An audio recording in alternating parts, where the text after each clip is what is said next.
ইরানের সঙ্গে চলমান মার্কিন ইসরায়েল যুদ্ধের অংশ হিসেবে মধ্যপ্রাচ্যে অভিযানে থাকা মার্কিন বিমানবাহী রণতরী জেরাল্ড আর ফোর্ডে আগুন লেগেছে। জাহাজে থাকা ৬০০ জনেরও বেশি নৌসেনা সদস্য ঘুমানোর জায়গা নেই বলে সোমবার নিউ ইয়র্ক টাইমসের এক প্রতিবেদনে জানানো হয়েছে। গত সপ্তাহে রণতরীটির লন্ড্রি রুমে এই আগুন লাগে। সামরিক কর্মকর্তারা জানান, আগুন নেভাতে নাবিকদের ৩০ ঘণ্টারও বেশি সময় লেগেছে। জানা গেছে, কয়েক ডজন সেনা সদস্য ধোঁয়ার কারণে অসুস্থ হয়ে পড়েছেন এবং ২ জনকে চিকিৎসা দেওয়া হয়েছে, তবে তারা চিকিৎসার পর সুস্থ আছেন। যেসব নাবিকের ঘুমানোর জায়গা নেই তারা এখন মেঝে এবং টেবিলে রাত কাটাচ্ছেন বলে জানা গেছে।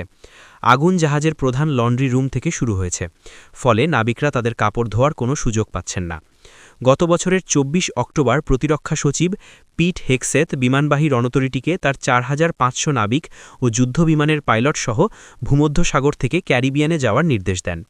জানুয়ারির শুরুতে ভেনেজুয়েলার প্রেসিডেন্ট নিকোলাস মাদুরোকে গ্রেফতারের আগে তার উপর চাপ বাড়ানোর উদ্দেশ্যে পরিচালিত একটি বৃহত্তর মার্কিন সামরিক শক্তি বৃদ্ধির অংশ ছিল জাহাজটি।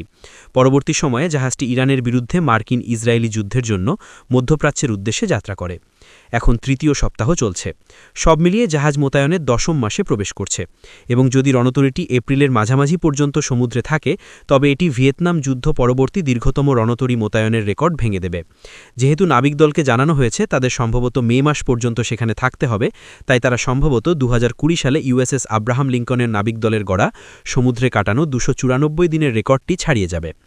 ইউএস সেন্ট্রাল কমান্ড এক বিবৃতিতে বলেছে, এই আগুনে জাহাজের প্রপালশন প্ল্যান্টের কোনো ক্ষতি হয়নি এবং বিমানবাহী রণতরীটি সম্পূর্ণ সচল রয়েছে।